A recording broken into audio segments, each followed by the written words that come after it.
Welcome back, my friends, to the show that never ends. We're so glad you could attend. Come inside, come inside. Ow. Smoked a little smoke, brushed my teeth, cigarette. For all you 420 people who may see this, cigarette. Brush the chompers. I had an inmate tell me once that you with your Colgate smile. You want a Colgate smile? Brush your fucking teeth. Right? If you want a fucking Colgate smile, brush your fucking teeth. What are you yelling at me for? I had a friend of mine laugh at that because he was there when the inmate said it. You and your fucking Colgate smile.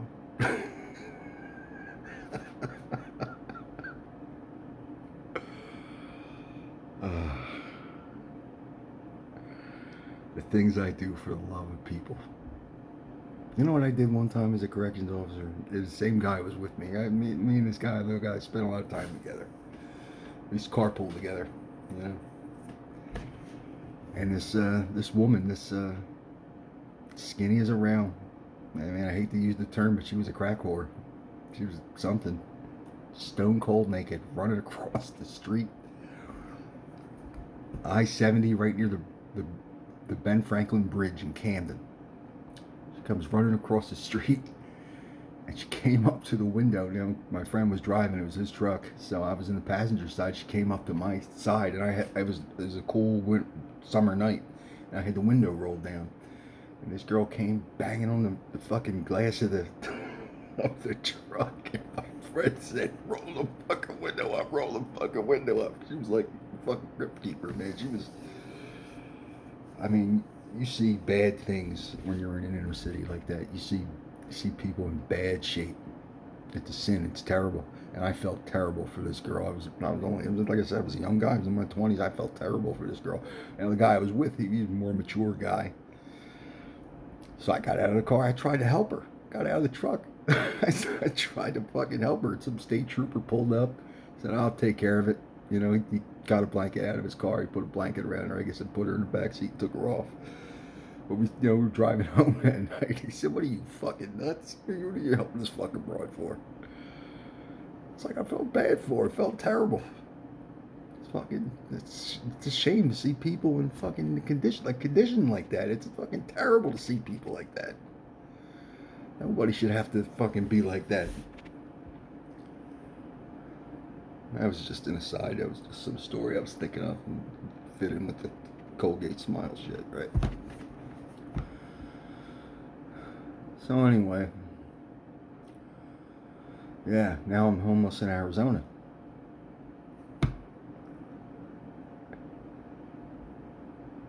Without a clue what I was doing. Without a clue. I'm in Scottsdale, Arizona. And now I'm walking the streets of Scottsdale, Arizona.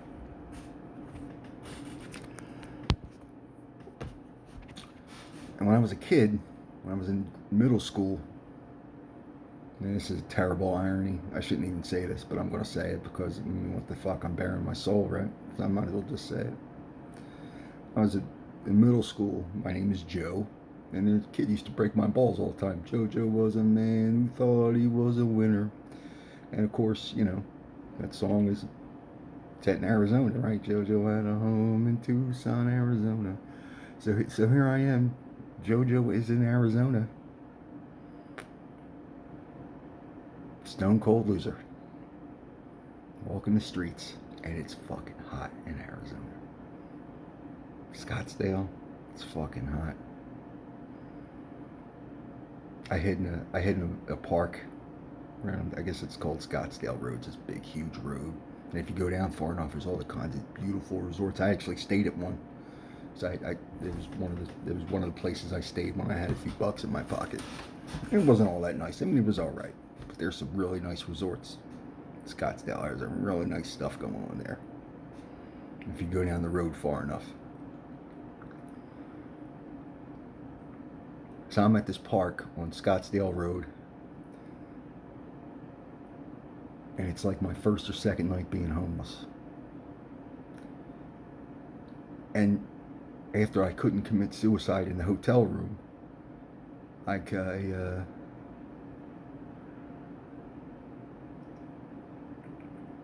No, I went to Burger King after that. Got a couple of cheap double cheeseburgers and said, rather stupidly, knowing I was saying stupidly. I mean, you have to remember, I'm fucking whacked out of my brain. I'm trying to figure out what the fuck happened to me. I can't move on with my life until I figure out what in God's green earth fucking happened to me and why. I mean, I had suspicions, but you know, when nobody talks to you, when nobody tells you the truth, you gotta figure this fucking shit out yourself. I'm fucking Scottsdale, Arizona, on the street, in a fucking park. These kids were playing basketball. There was like fucking 50 kids there, you know, different basketball games going on. And I'm waiting for the lights to turn off so I could sleep on the fucking slide, you know, the slide for the kids at the fucking park. I was gonna try to get some shut eye, which didn't happen. So I just laid there and looked at the stars, and it got cooler at night, thankfully. And one of the reasons I couldn't sleep because guess who joined me? Scottsdale police officer. He must not have seen me. He pulled over in the fucking same basketball parking lot. I'm like, this motherfucker. I can't. I'm trying to get a few. You know, like I took it like he was interrupting my life or something, right? This is a fucking cop, and he's over there catching a few fucking Z's himself, right? So I just sat there because I figured I move, I'd get busted, right? So now I'm trapped there, right, on this fucking slide, and I didn't feel like dealing homeless with this fucking Scottsdale police officer. So it's just me and him sitting there in this park for a few hours. I'm trapped. I can't move, so I'm laying in a fucking kiddie slide, looking up at the stars. And he ends up pulling out of the parking lot, and maybe I got a few minutes. I don't know. I don't know what happened. But you know, there was a house for sale across the street. I was this close to breaking into because it was so fucking hot. There was a house for sale across the street and had a security system. So I tried to sleep on the landing behind it, and it was hot as fuck, and I couldn't get any sleep. I couldn't get any sleep. I slept all kinds of weird places. Tried to sleep all kinds of weird behind churches. I'm embarrassed to say some of the places I've slept. Embarrassed. Bad places. Try to find whatever little cubby hole. There was one college building because this was around the University of Arizona. And what was unusual about it is because I still looked pretty good even though I was homeless. So, you know, when I'd show up at a place like Salvation Army and try to get something to eat, it would pique people's curiosity. It would be like, you know, what are you doing? I think through some of my travels as a homeless person, I think people thought I was an undercover cop. I mean, I would have to have been the worst undercover homeless cop ever because, you know, I could still clean myself up and look good. So, I mean, it wasn't like I was trying to blend in, but I think some people thought I was a cop.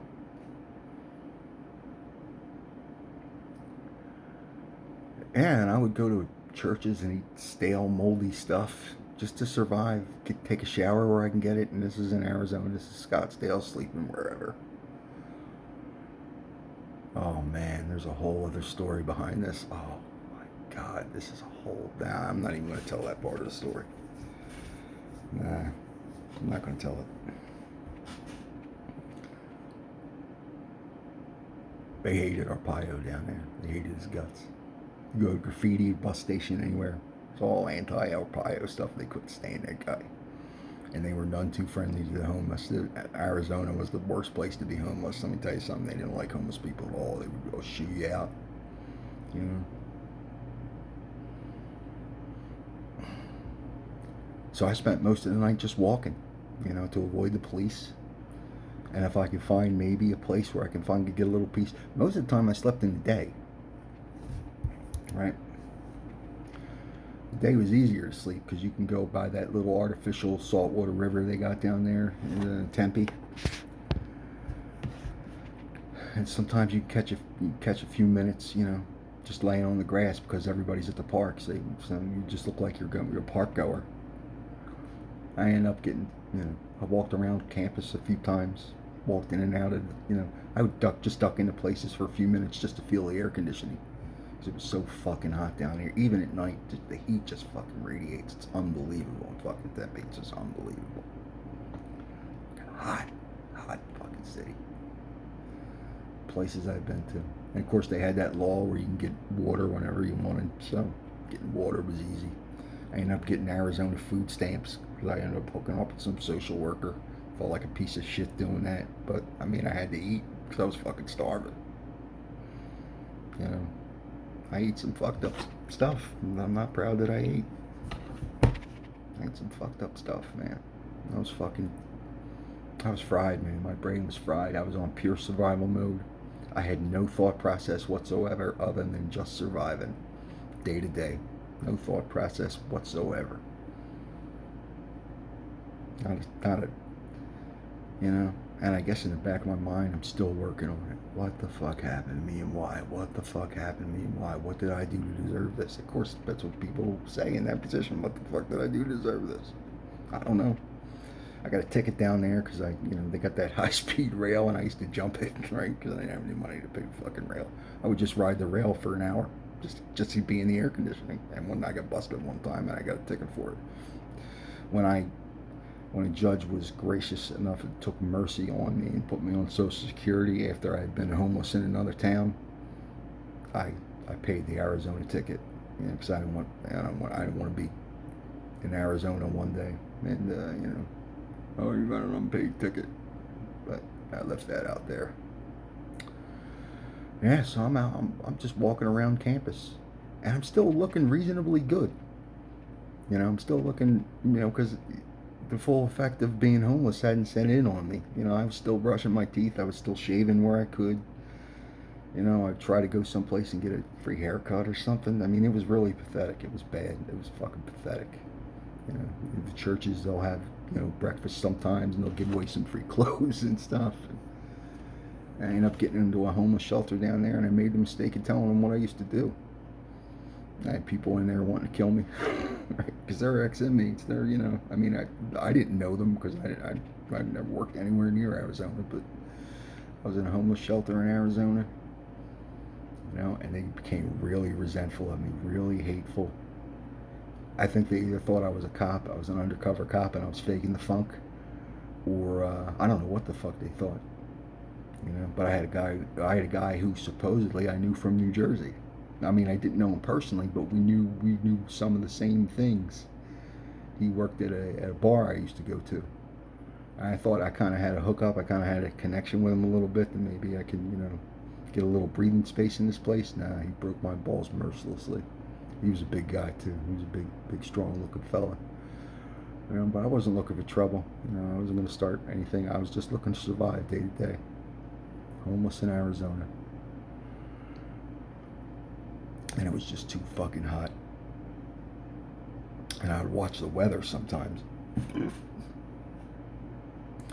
I'd say, because I didn't know anything about Arizona. I knew nothing about it.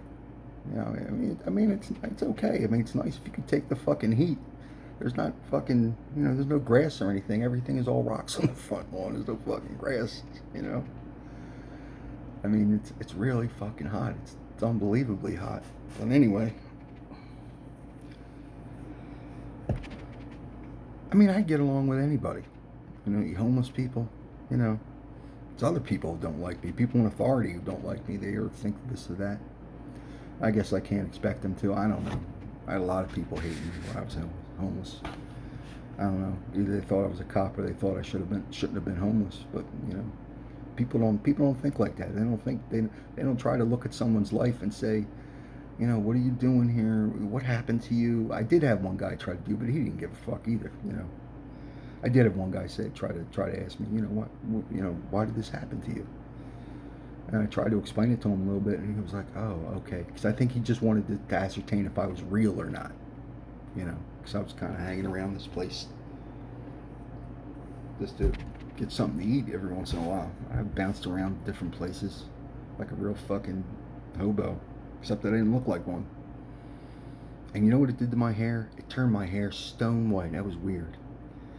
You know, all that sun turned my hair stone white. Sometimes I'd go, yeah, that's what I used to do. I used to go to the library during the day, and they would have a guy walking around, make sure you didn't sleep in the library. Sometimes you can catch a few minutes. But I would literally read books. I would just get a book off the shelf and just read it. It wasn't like I was faking, I would read a book. I did that a lot when I was homeless. I read a lot of books, all kinds of books. Science fiction, fucking World War II books. Read a really great book about Mary Queen of Scots when I was in a homeless shelter. It was a pretty good book. It was a very interesting book. And you can learn a few things. You know? I mean, that's the platitude, right? Don't count the time, make the time count, right? So, I was really enthralled by that book on Mary Queen of Scots. It really made her a sympathetic figure. Made Queen Elizabeth was a rotten witch, cut her own sister's head off. And I guess in a way, maybe that film made me feel a little bit better about my situation, because I mean, if a queen cut her own sister, or what was it, her sister or her cousin? I don't know who Mary Queen of Scots. I think it was her sister. Just because she was a Catholic, cut her fucking head off, right? And guess what happened after she cut her head off? It was her son that took over the line from the Tudors, right? It became the Stuart line, not the Tudors. I just found all that fascinating. That was a great read. That was a good book. There was obviously an English writer, and there was it was real nice prose to it. It was good. I liked it. It was good. But I was still fucked in the head. I had no idea what I was doing. So I sold some shit on eBay that I didn't have. I was on my last fucking wit in this homeless shelter, because I couldn't reveal myself to anybody. I had realized that when I told people that what I used to do, that was not a good idea to tell people what I used to do. They don't take too kindly to former law enforcement in homeless shelters, right? It's just the way it is. I never had anybody really physically threaten me, but you could tell there were some guys there who wanted to take a piece of me. So I was like, hey, get the fuck out of this joint. I got to get out of here somehow. So I fucked up, and I sold some fucking shit on eBay that I didn't have to get some money, and I fucking ditched the homeless shelter in Arizona. I was cool with everybody. I tried to get work down there. I kind of had a half a friend that I was, he got work, and I tried to go to this temp agency and get work. Just try to put a few bucks. I almost got a job down there at a fucking convenience store. I fucked that up. I fucked it up bad. I didn't play it right at all. I guess I didn't really want it. I guess I didn't really want the job. But it would have helped me. I mean, it would have, Guy was high on me too. He said, "You have security experience. You can run these cameras in this convenience store. They were looking for supervisors around here."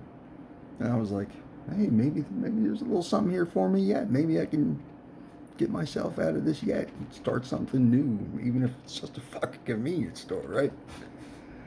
How pathetic is that? But I mean, I fucked that up too. So I sold some shit on eBay that I didn't own. I paid it back eventually.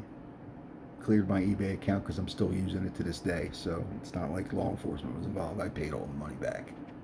So we're square with that. But I did borrow a few dollars to get out of that situation, and I wound up in Flagstaff, Arizona. It was 2009, October 2009, and I ended up at a homeless shelter. I was drunk under a bridge, and some fucking cop picked me up, and he said, "Why are you homeless in Arizona? You're from New Jersey. Why the fuck are you homeless in Arizona?" And I looked at him, stone drunk, and I said, "Why not Arizona?" In other words, one place was as good as another as far as I'm concerned. What difference did it make? So he took mercy. The cop took mercy on me, threw me in his fucking car. I ended up at this fucking homeless shelter, and they had me doing chores in the fucking homeless shelter for him. And this girl was actually getting bitchy about it, like I wasn't reporting. She was getting used to me doing her chores for her. But I mean, if they're keeping me sheltered, You know, you got to do their laundry. You got to do their fucking laundry for them, right? And it was cold and snow, and Flagstaff's a lot different than Tempe. Flagstaff's a whole different fucking ballgame, but I liked it because it was so cold. I love the snow. I love being around snow. Gives you that nice wintry feeling. It makes you feel all bundled up and secure. Things slow down when it's cold, when there's snow. And I broke down and tried to contact my brother. It was right during the Phillies World Series, Phillies Yankees. Yep, it was Phillies Yankees. I was watching the World Series and I just said, fuck it. I gotta try to contact my brother. The same brother who fucking whacked me out to begin with. And this was 2009 and I had a nervous breakdown in 1997. And I had to go crawling back to him. Oh, by the way, I forgot to tell you when I came back from Mexico from that wild, crazy trip, the customs officer said something curious to me. He said, "Who was your mother?" And I thought about it for a second, and I didn't register, and I just blurted out, Nancy, because that was my mother's name. But he didn't say, "Who is your mother?" He said, "Who was your mother?" My mother had passed when I was homeless, and I didn't even know it. I didn't even know it. The customs officer clued me into it. I think he might have picked up on, because I was befuddled by the question, because he said, "Who was your mother?" And I think he might have picked up on it. And he wasn't going to tell me my mother was dead. He wasn't going to be the one to tell me my mother was dead. Because I was befuddled at first. I was like, "What?" And I said, Nancy. Nancy is what I said.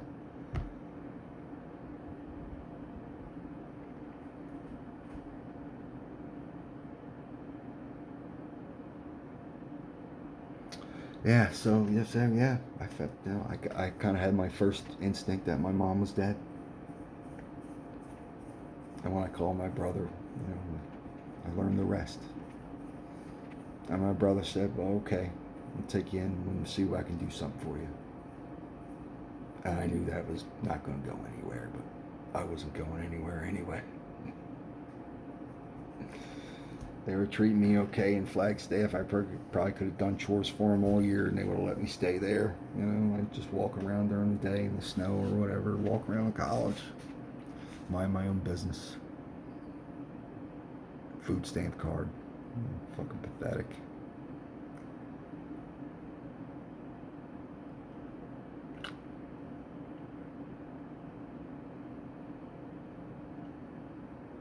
Man, Jesus fucking Christ, the places I've been, the things I've seen.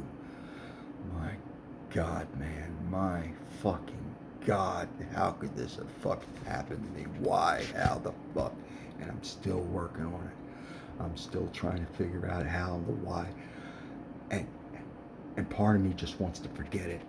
Part of me is just saying, "Look, man, just let me fucking forget this whole fucking thing so I can move on with myself." Because I'm obviously not going to get the right answers. And whatever happened to me, I mean, they fucking brutalized me. I mean, they fucking brutalized me without a care. And these fucking people, let me just see if I could hook up with something. Just do something else. Just forget it all. Leave it all behind. But I broke down. I got weak again because I was homeless. And I called my brother.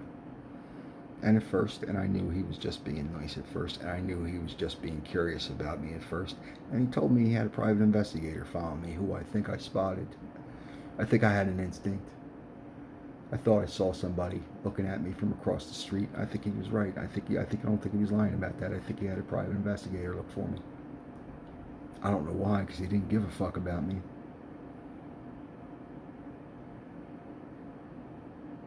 But what the hell else was I doing, right?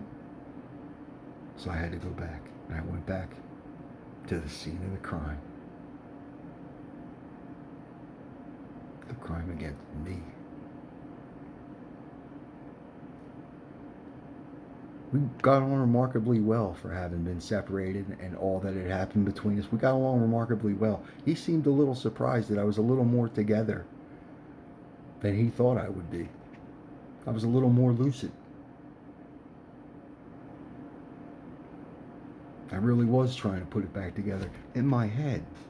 Because I kept thinking in the back of my head the whole time that things have happened worse to bad. Like I would think about the Holocaust all the time. You know, like I mean, there were, you know, and that's how I rationalize living from day to day.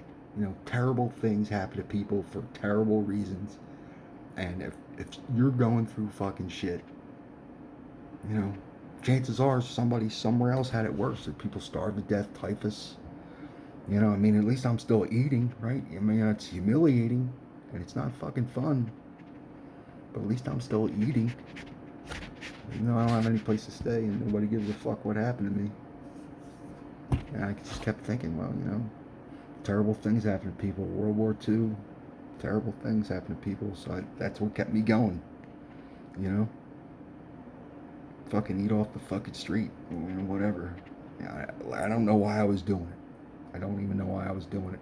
Still, somewhere in the back of my mind, I was either trying to solve a mystery or just trying to find a glimmer of hope that something or someone would show me the way out of this. And I wasn't getting it among the homeless community. But I went with my brother. My brother surprisingly took me in for a month and a half. You know, he explained to me the situation with the disbursement of, you know, family wills and things. And, you know, of course, because my father was dead, my mother didn't get anything from my grandfather, which I had spoken the last time. The last words I said to my mother were, you know, she said, Grandfather said he's going to give me $80,000 when he dies or something. I said, I know that old man's game now. You ain't getting shit. I know that old man's game now. You ain't getting shit, Mom. And I didn't say that to her. I let her think whatever she wanted to think. But I was right, you know. If you weren't a son or a daughter of my grandfather directly, you didn't get shit. Of course, he planned it that way. All right? Ta-da! He planned it that way.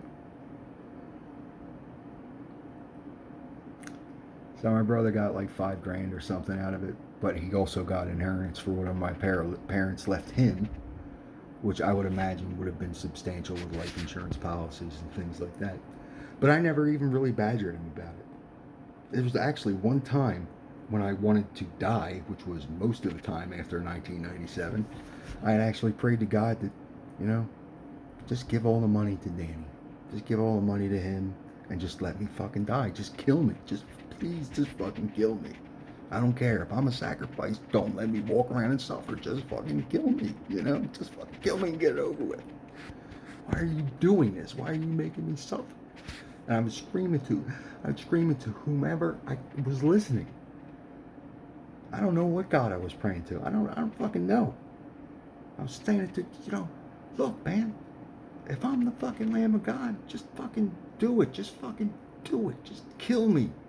Why is it all this fucking suffering? Why do I have to wander the earth like a fucking zombie? Why do I have to suffer like this? And I said that for a long time, every day. So I surprisingly got along relatively well with my brother, but it was apparent that it was a temporary situation. And he just had me back into his apartment out of curiosity. He had just gotten divorced. And he had cried because he watched my mother die. And I wasn't going to be imposed on him anymore. And I knew he was going to, he had me back for curiosity. And he shoved me out the door. I knew that was, you know, he told me he was going to give me money. Gave me $50 and kicked me out. I thought maybe, you know, he was going to slide me something to get me started, you know, get me away from him. He gave me $50, kicked me out. Stone cold ruthless. I hadn't drank in a while, you know. There was a bottle of Crown Royal sitting there. He told me to leave. And I could have robbed him blind. I could have taken whatever I wanted out of there. But I wasn't going to steal from him. He had heirlooms from my father. I had pictures and stuff. He told me he used to talk to that girl that I dated. And I was sitting there thinking, I didn't say it to him, but I was sitting there thinking, why the fuck were you talking, you know, why were you talking to the girl I dated? How the hell did that conversation happen? Somehow, some way he talked to her. And this was, I guess, I don't know. Yeah, 2009, 2010 or something. Still whacked. But lucidity was coming back. But I was still whacked because I still didn't know what was going on. It was kind of like an amnesia, and I was still operating on some, I was still functioning on some level. I still had some cognitive abilities on some level. I wasn't hitting on all cylinders. I was never hitting on all cylinders. I don't even know if I'm hitting on all cylinders now. I tell you what, though, I am a lot more clear-headed now than I was. And that'll be saved for the end of the story, why that is. That'll be saved for the end of the story, why that is. But I still feel the need to have a catharsis about this because I need to be 100% on it.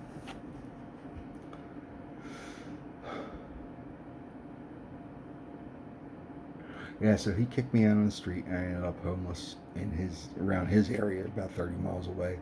I took a cab to a homeless shelter, another homeless shelter. I stayed in a homeless shelter. Got robbed lying there, had my passport robbed. Good Christian place. Passport robbed, but I didn't need the passport anyway. Thankfully, I still had, which was critical. I still had my birth certificate on me, which helped me greatly.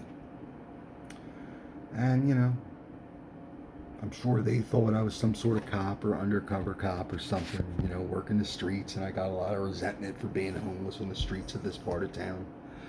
But it is what it was. I was fucking homeless. And I'm sure there were a lot of people surprised about it to see me. And there were a lot of people asking questions around me. And when you got your dick in the dirt, you don't have time. You can't be concerned about what people are saying about you. No matter how embarrassing or humiliating it may be, you still have to eat. So you gotta fucking take the humiliation. You just have to fucking take it. Still trying to figure out what's going on. Walking all over town, going to the library, reading more books, sitting in some different, places, reading more books. I talked a lot to people about different things, different books that I read, in a way, maybe perhaps I was, even though I still was not hitting in all cylinders, I still wasn't figuring it out as to what really happened to me. I was kind of almost glad that I could have the patience to sit and read a book and comprehend something. Even though, again, I was in a dick in the dirt in a humiliating situation, I could sit and read a book.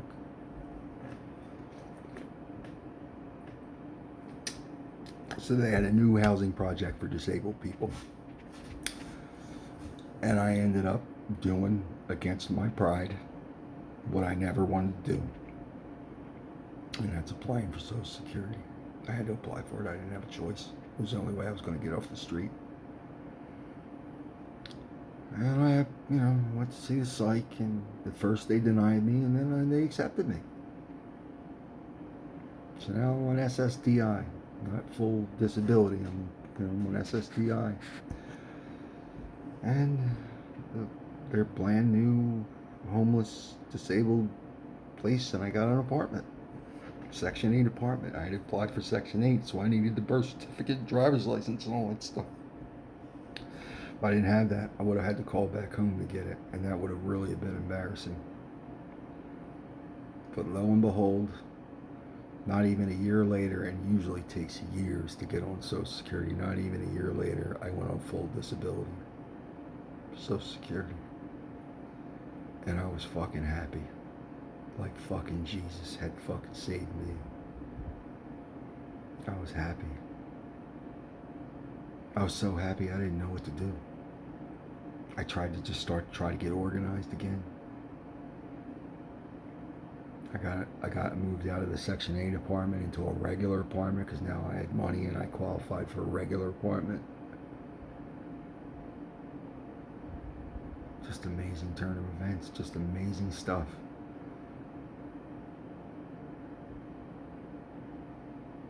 But there were still things that were unresolved with me. I had money now.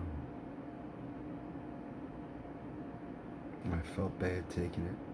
I felt like this shouldn't be. I shouldn't have to take this money. I was ashamed to take it.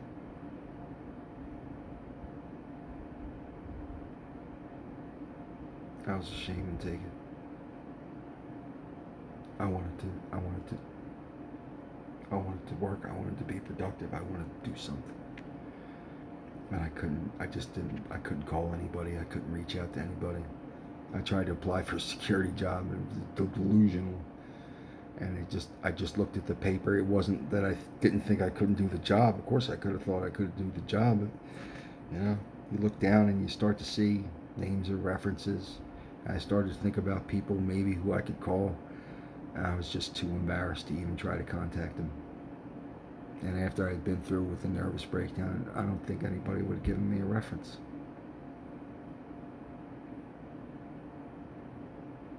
Nobody would have given me a reference. All of my former friends who I used to party with, no, not a single one of them would probably give me a reference. They might say a few things, I don't know. But this type of security job, they would have done deep background, and I would have never gotten the job. So I just put the application down, and walked out of the fucking place, even though I knew full well I could do it. You don't have the reputation. Once your reputation is done, it's done. It's just fucking done. You don't have nobody to call for a reference anymore. Who's that fucking guy? I ain't talked to that fucking guy in years. Why would I give him a fucking reference? There are people I've given references for. Probably wouldn't give me a reference back. How about that?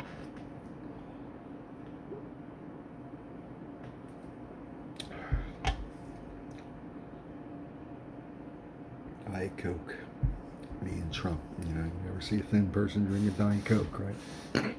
Ain't that the truth? Ain't that the truth? So I'm on Social Security. God took mercy on me, and I moved. I moved from where I was. I was in an apartment for a couple years, and I moved because I felt like I was being an imposition on my brother because this was his town, so to speak. You know what I'm saying? He was working. He had friends. He had connections, and I was an embarrassment to him. I figured, well, now that I have my own resources, I got to get out of town. Got to get out of here. It's amazing. I went down to help my brother, to give him money. Went home insane. And now I'm an embarrassment to my brother. 13 years later, I'm an embarrassment to him. It makes me, why should I have even cared? Why should I, should have just minded my own fucking business the whole time. I never should have listened to anybody. This has all been an orchestration of lies that have completely destroyed me, despite my best efforts to fight it, despite my best efforts to get up and keep moving on and do well for people. It's absolutely unbelievable. Absolutely unbelievable. I mean,